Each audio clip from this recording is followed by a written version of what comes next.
On today's show, Jarrett Allen, what can he get better at for next year? Where does he go after his disappointing playoffs? Let's talk about it on a new episode of Locked On Cavs.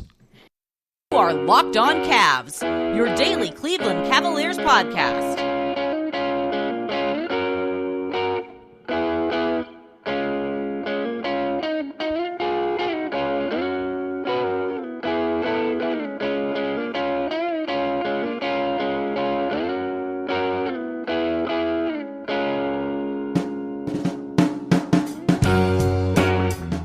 The music you heard on the way in is from our friends at Astral Radio. I am Chris Manning. That is Evan Dammarell, the Locked On Cavs podcast. Thanks again to Jake Stevens, as always, for producing. Want to tell you, too, about the Locked On Browns show. I mean, the Browns just had a big Sunday win. If you're interested in that, you can check out that or the Ultimate Cleveland Sports Show on YouTube or wherever you get your podcasts as well. All right, Jarrett Allen today is going to be the focus.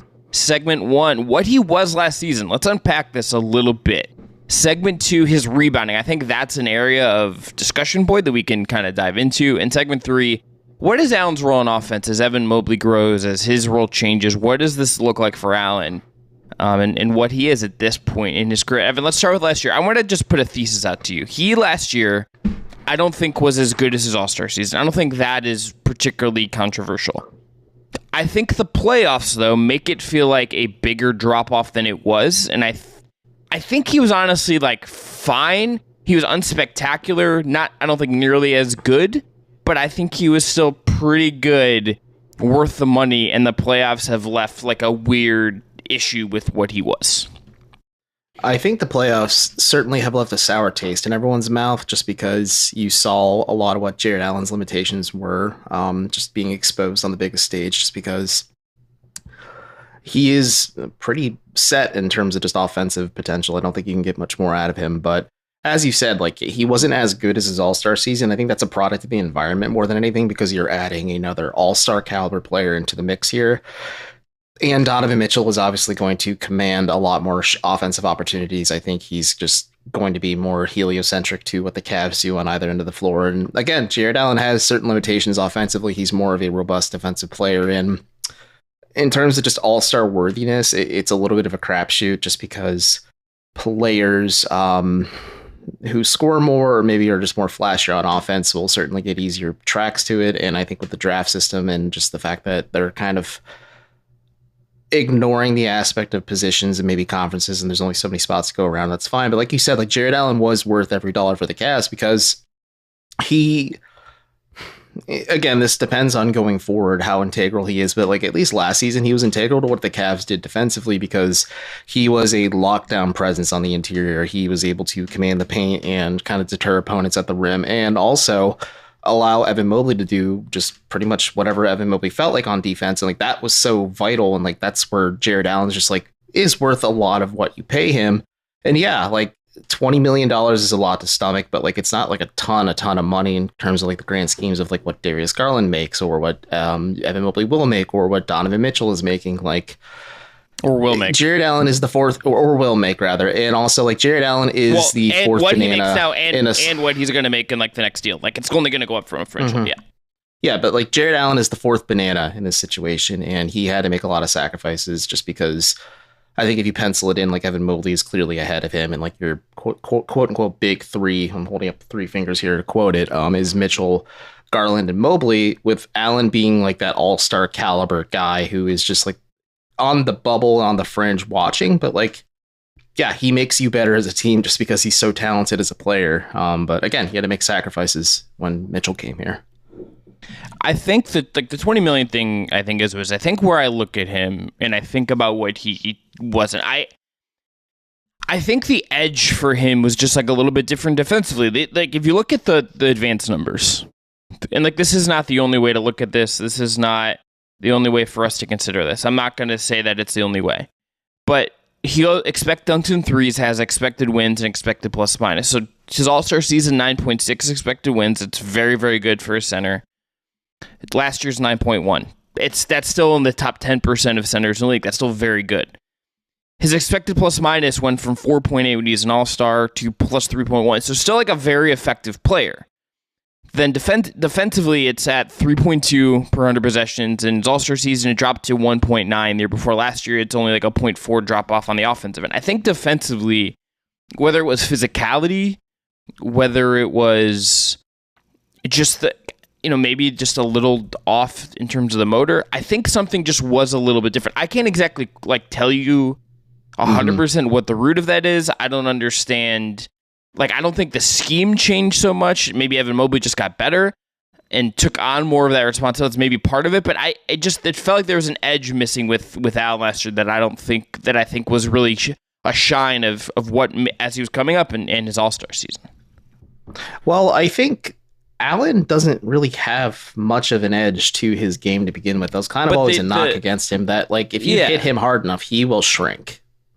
Yes, but I think the All-Star season, one of the things that made him notable and kind of stand out was that he would try to block everything. He didn't really care if he got dunked on. And I think just some of that willingness to just get kind of wrecked a little bit last year, maybe he just lost more of those battles for whatever reason. Just it didn't when I watched it and went back and watched a couple games, some good ones, some bad ones. It just felt different, and the stats don't indicate that. He still had a good foul rate. He had the block rate was exactly the same. It's the eye test. Yeah. The eye test felt very different to me. I think that's a valid argument when you lay it out that way in terms of just willingness to go up, and I don't care if I get posterized, dunked on, whatever. At least I try to contest the shot. Maybe there was a difference there. Maybe it was a schematic thing. I don't think the Cavs tweaked too much when it came to Mobley and Allen, because why do you want to mess with a thing that was clearly working? But in terms of I wouldn't. As we started this conversation, we're talking about the contract. Jakob Poeltl just signed an extension with the Raptors that was, according to Woj, 4 years, $80 million. It broke down to 4 years, $78 million, so $19.5 million a year. I think Allen is in that same tier as Poeltl. I think he's a little bit better than Poeltl, but we're both pretty high on his potential. He's not like Bam Adebayo, who signed a mammoth contract with the Heat. And then Mitchell Robinson is the low end example and a guy who bullied Allen in the playoffs, and he's making $15 million a year with the Knicks. So I think Allen is in that sweet spot financially where he's an all-star caliber big man. There's limitations to his game and what he can be. He provides you more defensive upside, but I would say just maybe it's a product of being an all-star last season and he signs that contract extension.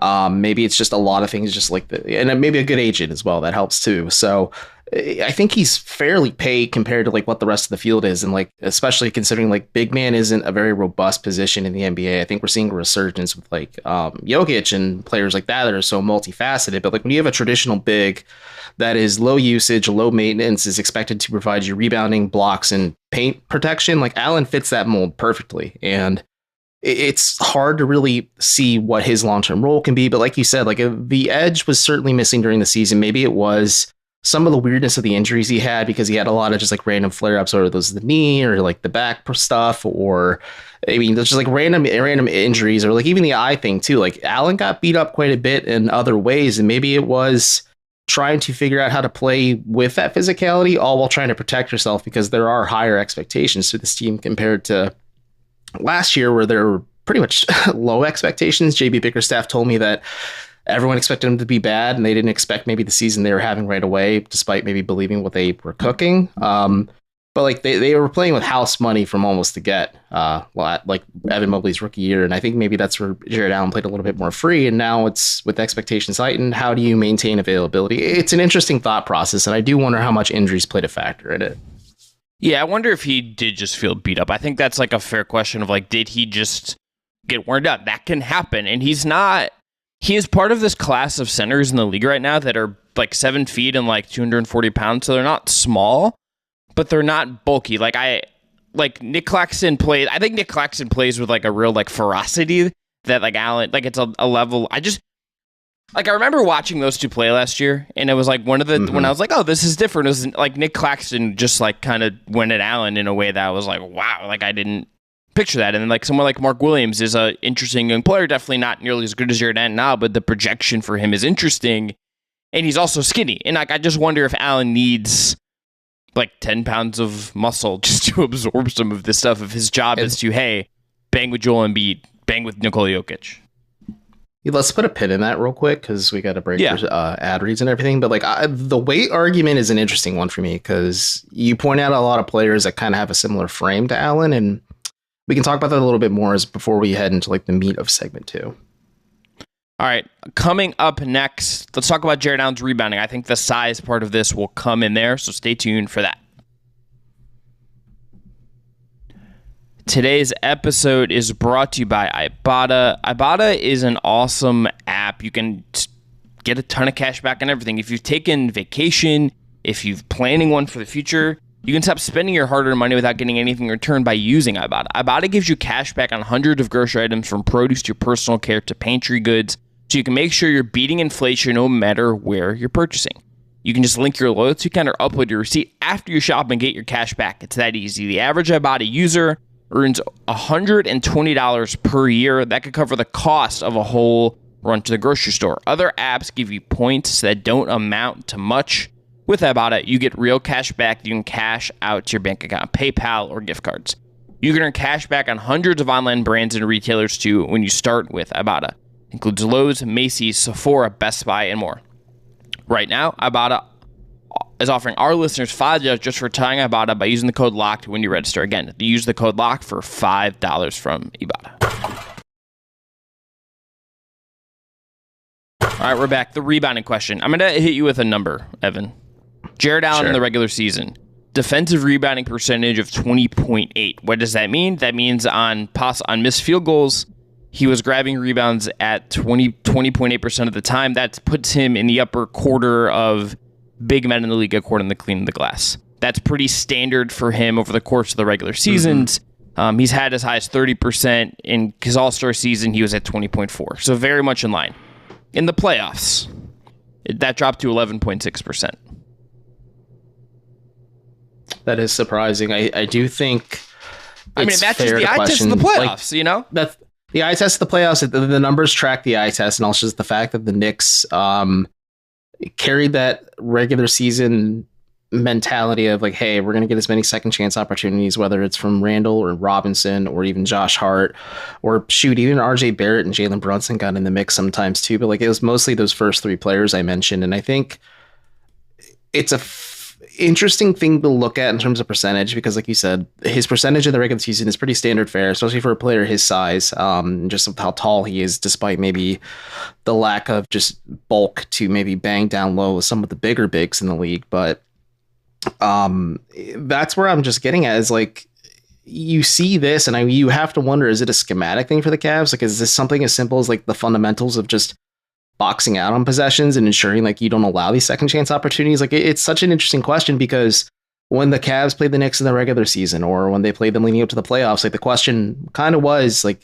through the players or the coaching or just JB Bickerstaff whenever he spoke, and is how do you limit those second chance opportunities? And they're like, I don't know. The Knicks are just like otherworldly good at it. And I think it just goes hand in hand maybe with just the fact that when it comes to Jarrett Allen and physicality, that's a combination that's like oil and water. It doesn't mix very well. And Allen kind of got sucker punched by Robinson and Randall. And then there was a bit of just a trickle down effect because his percentage was pretty standard. And like, you more than have that in the playoffs. And like, that's mildly concerning, especially because like Evan Mobley's not a guy who's trying to get 10, 15 rebounds a night, because he's doing so much other stuff on defense and just also offense as well, that you really need to be Allen.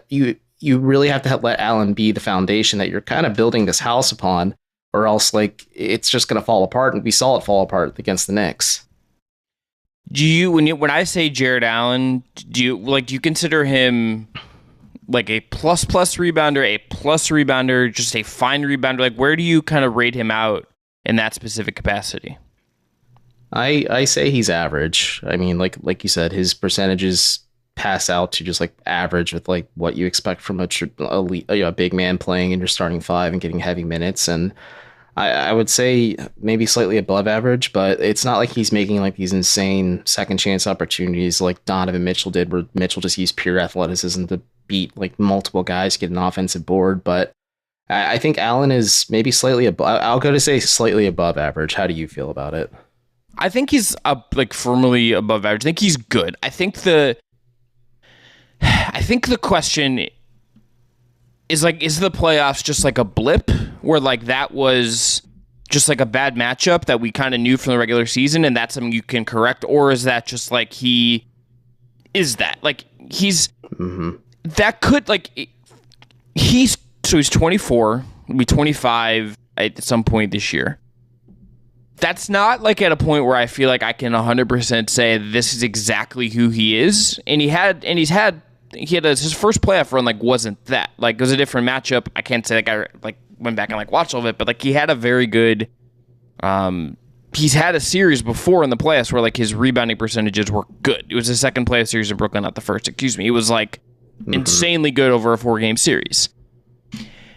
I kind of just wonder if he comes back this year and like it's like fine, and like we see if it comes up again, and maybe this is something specifically to track throughout the season. You know, when they play Philly, when they play Denver, when they play the Knicks again on Halloween, and then on November 1st, like all these games where you expect there to maybe be some issues. I think maybe this is something that here on the show we should track it, talk about it, and unpack it in that specific context.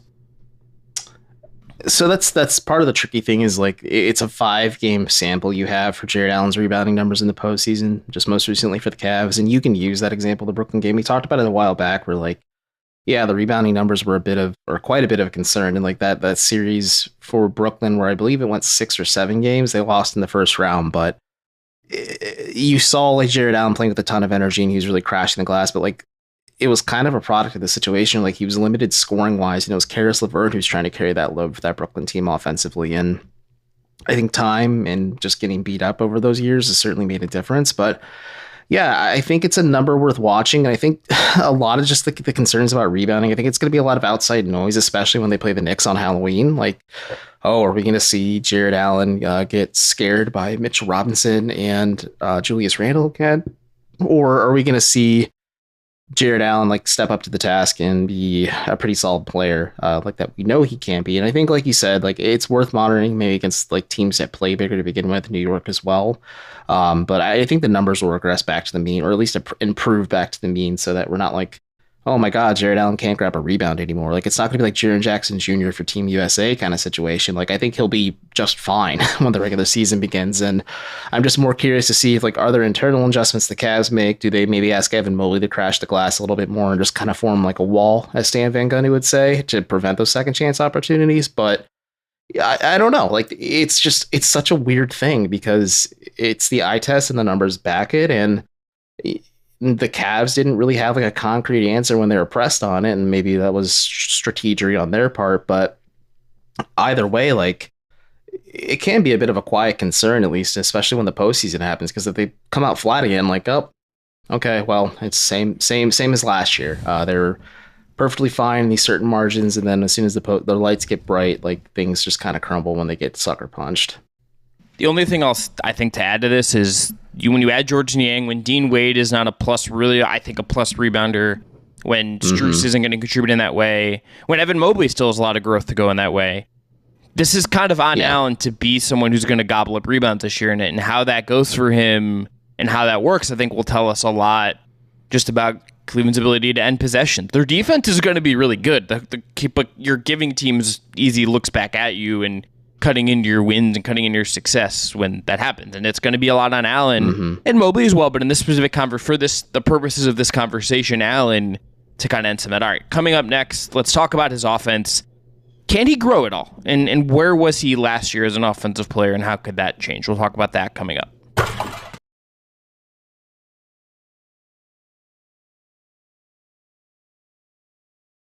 Let's finish talking about Jarrett Allen's offense. His numbers again here, very consistent. The drop-off again in the playoffs, he was 73% at the rim in the playoffs, 75% in the regular season, 49% on short mid-range shots in the regular season, 33% in the playoffs. He was actually better on short mid-range shots last year than he was the year before when he made the All-Star team. Was a little less efficient at the rim, but not a crazy amount.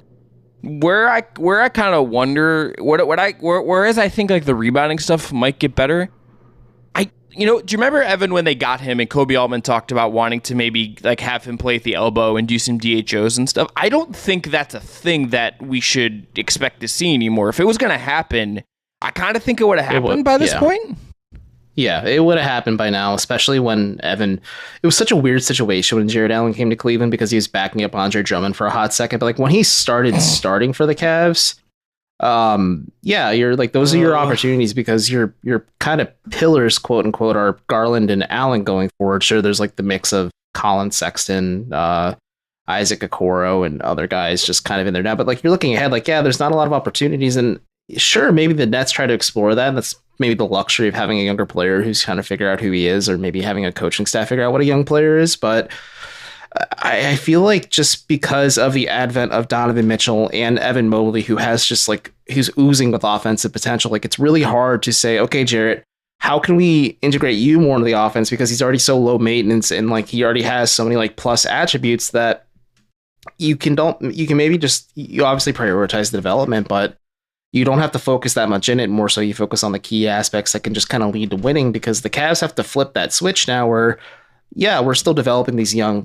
cast of players, but like we're really focused on winning and making the playoffs. So yeah, like the DHO stuff probably isn't going to happen. I mean, I'd be surprised. Just ditto for him becoming like a 3-point shooter. Like he's not going to be a stretch 4 as some people may hope he could be, but it's more so just like you explore the stuff with Mobley. You try to maybe figure out the fit between Mobley and Allen long term, just if Mobley is a center long term. But there's a lot of just interesting ways this can zig and zag. But offensively, you're not really looking at that going forward, and you're maybe focusing on, okay, what are the core attributes that we can improve and just like zero in and laser focus on, so that we know Jarrett Allen we have a full understanding of what he can provide us on offense.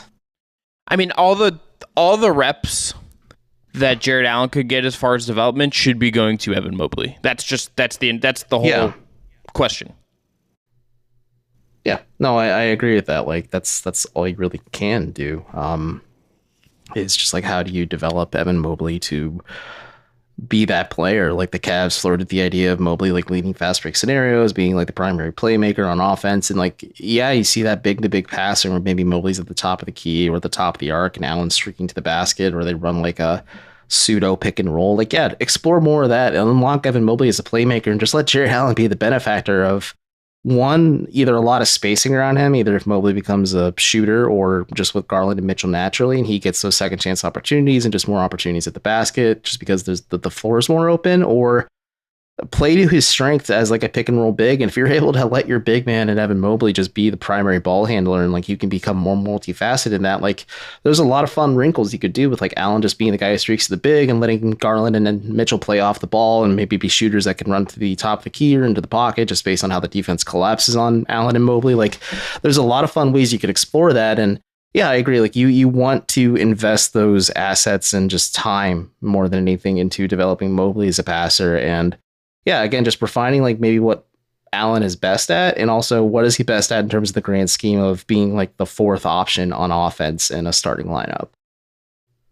So we're if we're gonna end this, we'll do another Allen season preview of some kind when we get close. Kind of look at some superlatives, look at some numbers, maybe kind of do it numbers based. But Evan, when I say Jarrett Allen 2023-24 season, what's the biggest thing you're looking for him?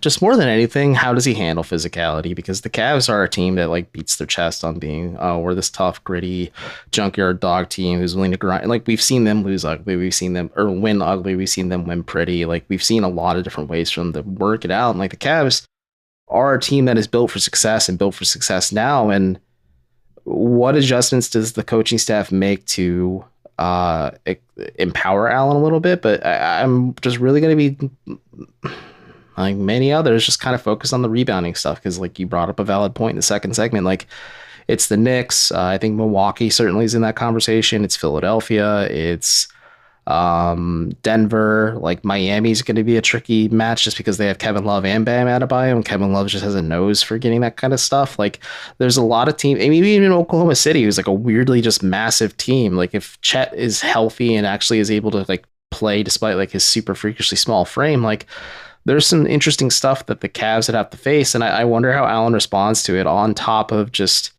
the Cavs still doing this figuring out process of, okay, how does this offense flow with Darius Garland and Donovan Mitchell leading the show? Like who is the number one? Who's the number 2, 3, 4? I think Allen is the clear 4.